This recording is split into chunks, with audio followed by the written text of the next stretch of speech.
Happy New Year. Happy 2020. It's a new year and a new war in America. On January 3rd, the Trump administration killed an Iranian general. We called him a terrorist. He's no more of a terrorist than any other general in any other military. He may specialize in asymmetric warfare, considering that Iran doesn't have the same capability as the United States, and that is their prerogative, especially considering that's how this country was founded. Asymmetric warfare is something that you use when you're fighting a superior adversary. Anyway, we called him a terrorist, and we killed him, and he's now dead. As a result, Iran responded by firing missiles onto an American military base in Iraq. No American military personnel were lost in that attack, probably because Iran notified Iraq ahead of time. Now, why would they do that? Because they didn't want to actually kill any American military personnel. They just wanted to be able to claim that they did so that they could save face with their own people. And that is exactly what happened. At the funeral of the general's funeral, somebody said that an $80 million bounty was offered for President Trump's head. Yeah, I mean, I can't even make this stuff up. Anyway, an hour or two after the missile response, a plane in Ukraine, a plane went down. A Ukrainian airliner went down with 160 or 176 people on board, according to this report. According to another report, it was 167. One way or another, it's 1-6 and 7 or 7-6. What's important here is that the plane appears to have been shot down, and this is the sun.co.uk. You can see here these what looks to be like large bullet holes. Okay, I can tell you that those to me look like 50 caliber machine gun bullet holes, and that's what you would use if you were going to shoot down a plane, a 50 caliber machine gun, 240 Golf, something like that, like a big, heavy round. So those are big rounds, and it was enough to take down a plane. Now, what's interesting is, and unfortunately, obviously this is unfortunate, but it's important to know the details. And of the 167 passengers and the 9 crew members that were on board, 63 were Canadian, 10 were Swedish, 3 were German, 3 were British, 11 Ukrainian, 82 Iranian, and 4 Afghans, including the Ukrainian foreign minister to Iran. So that's quite a European-centric with also Canadian. What this also is, ladies and gentlemen, this is NATO. And so it's not a surprise to see Trump ask for more NATO help in the Middle East.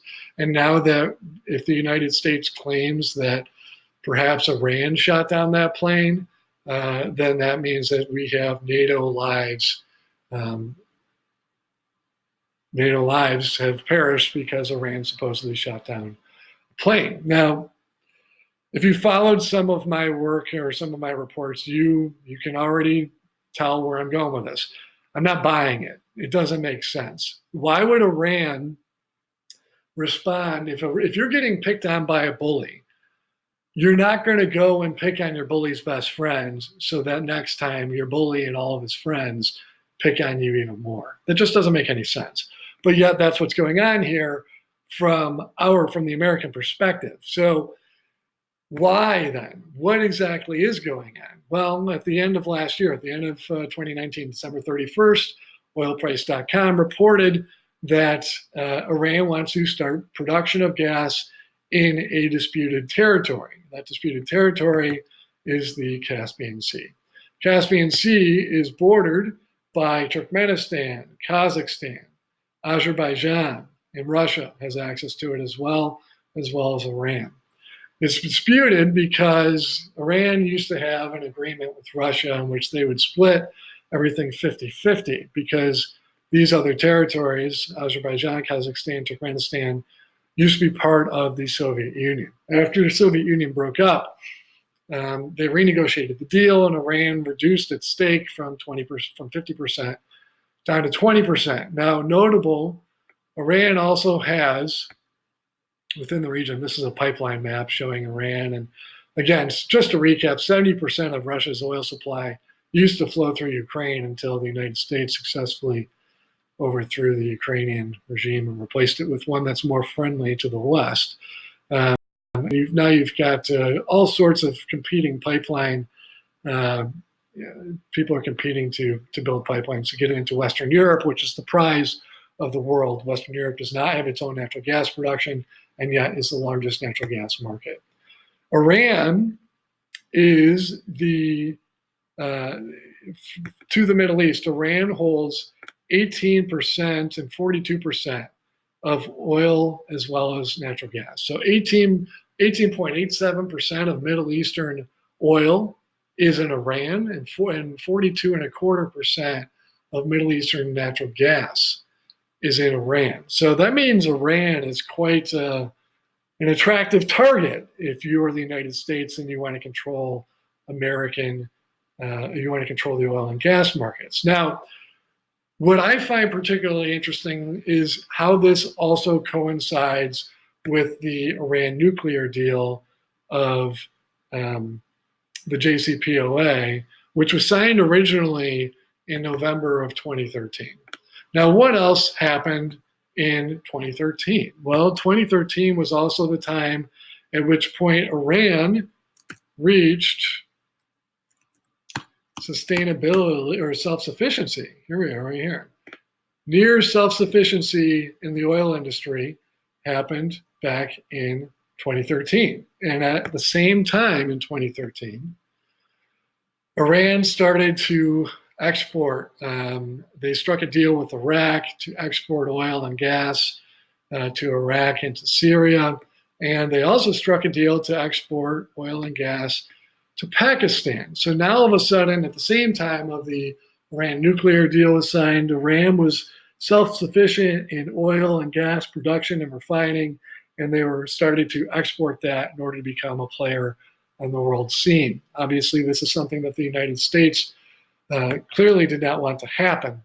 And so as a result, we've been making sure that with the sanctions that we've applied to Iran ever since then, along with the Iran nuclear deal, we've been able to keep them in a box. Now, what I want to talk about is something that's why we're interested in the Middle East and whether or not this is just Iran and about terrorism and nuclear weapons and that sort of thing. And Syria, whether or not that was really about supposedly terrorism and gassing their own people. And Saddam Hussein, whether that we already know he didn't have weapons of mass destruction. None of that was ever found. And so if you talk to, I have my own personal opinion, but let's go to the opinion of somebody who carries much more weight. General James T. Conway was the former commandant of the Marine Corps. And when he was asked whether or not the U.S. can assign a cost of zero relative to protecting the global oil supply, he said, quote, "No, I don't think so. Not if you look at what this country has dedicated to protecting the world's oil supply. We tell the troops that we have a presence in the Middle East to protect our national interests, but if you scratch that answer just a bit, then that answer comes up oil. And if we consider where our last several conflicts have been, we would not be able to justify these missions and deployments otherwise." So in other words, the former commandant of the Marine Corps is on the record of saying that pretty much the only reason why we're in the Middle East, the entire region, is for oil and gas. So understanding that, and he's not the only one, right? So here's another quote from Major General McNabb. And he says, let's find it. Okay. General Charles Wald, right? He says that we weren't there for terrorism. Okay, this is again referring to the Middle East. And if you want to know, so if we're not there for terrorism and we're clearly there for oil, then let's talk about the cost of this, right? So now it is a conservative. Major General McNabb from the Air Force says it is fairly conservative that the cost is $81 billion per year. Now, if $81 billion per year were accurate, then that means that is all we're spending in the entire Middle East. And that equates to about 16% of the budget, which means that 84% of the budget is being spent elsewhere. Now, since 1991, all of the conflicts that we've been engaged in have been in the Middle East, with the exception of Afghanistan, which wasn't about oil, that was about opium. But so if all of our conflicts and most of our military action has occurred in the Middle East since the Gulf War in 1991, then I would venture a guess to say that I would say fairly assuredly that 100% of our expenses related to Middle Eastern presence and protection is related to oil and gas. And so it stands to reason that $81 billion figure, which General McNabb calls, quote, fairly conservative, is probably very conservative. And it's probably much closer to 50 to 75% of our national budget, which is spent of our defense budget, which is spent on protecting oil and gas. And so that leads us to the next question. In a nation that runs a 25% budget deficit, we have $3 trillion in tax revenues, $4 trillion worth of expenses. We put $1 trillion on the national credit card for the Iraq war alone, on top of another large sum of money for the Afghan war. Is this really the best course of action? And if not, shouldn't we elect a president who actually understands what's happening, why it's happening, and maybe what we ought to do about it? Now, I would bet that the Democratic candidates know what's going on. If they've done this sort of research, they certainly would be well informed that this is related to oil. And I'm willing to bet that they know that. In their heart, they know that. The question is, why aren't they saying it? Why aren't they talking about it? And if they're not willing to say that specifically, do they not have a plan to get off of oil? Or are they not committed to getting off of oil? And if they're not committed to getting off of oil, then they're really not going to keep us out of any foreign wars in the region, are they? No, they're not. And so the only way to actually stay out of Middle Eastern wars for oil is to get off of oil. Now, you're going to say, potentially, you might be thinking, well, we need oil. Yeah, okay, right now, as far as until the transition period where until we transition completely off of oil, we do need oil. But the good news is that the United States is the world's largest producer of oil and gas. And so we have plenty of oil and gas to facilitate a transition to a clean, green, and free America. And that is exactly what my platform is all about. And the reason why I'm running for president as an independent, because neither party appears to be willing to say what needs to be said and do what needs to be done. We need to get off of oil and gas in order to get out of these endless foreign wars and get back to understanding how to spend our money wisely, balance the budget, and eliminate the debt, while also making sure that we have a good safety net and we can take care of our people. Now, the best way to do that is to fire the Federal Reserve and to replace that with a clean, green, and citizen-owned credit union. Let's see here. Let me find that for you. Clean, green, citizen-owned credit union that's fully transparent, so that once again the people understand who is influencing our policy. We already know that corporations have taken over politics. I would venture a guess that it's probably people that own shares in the Federal Reserve that are doing it, considering that we are paying them a 6% annual dividend, and that the United States Now let me go ahead and show it to you. FederalReserve.gov, section, I think it's section 2. The United States does not own a single share in the Federal Reserve. Let me find that. Division of earnings. Not own a single share. Let me find it. Give me 1 second. Okay, we're back. And so what I found was that we're at federalreserve.gov, section 2, item number 10, stock allotted to the United States. And you can see here in the fine print, right here, subscriptions by member banks were adequate, and there was no necessity or authority for the allocation of any stock to the United States. And so, in other words, the banks own the Federal Reserve. And so if you wonder why the banks have all the money, it's because they actually own the company that creates and manages the money, and they get paid for that monopolistic right. And the United States and the people of the United States own not a single share in the issuance of our currency.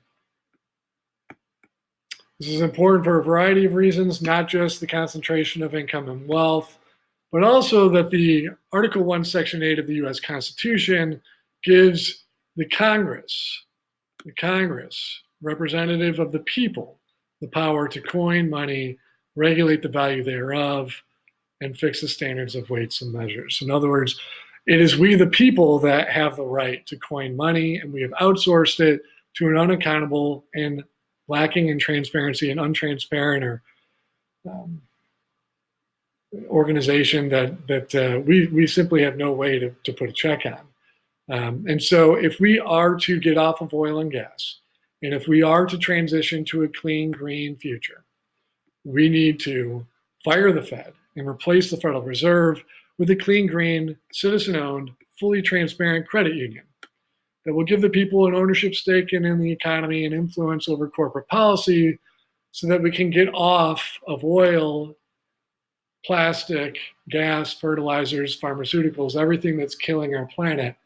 We will be able to get off of that stuff and instead invest into renewables, organics, and regenerative agriculture. My name is Joe McHugh. I'm an independent candidate for President of the United States, currently on the ballot in 2 states, Utah and Colorado. Will shortly be on the ballot in other states as well, targeting especially the Midwestern states, as well as New Jersey, Tennessee, and potentially Washington. Please go to libertystrikesback.com to join the team. Sign up for the email list. You can download the Renew America Blueprint, and you can also make a donation on the page as well. So, thank you for listening.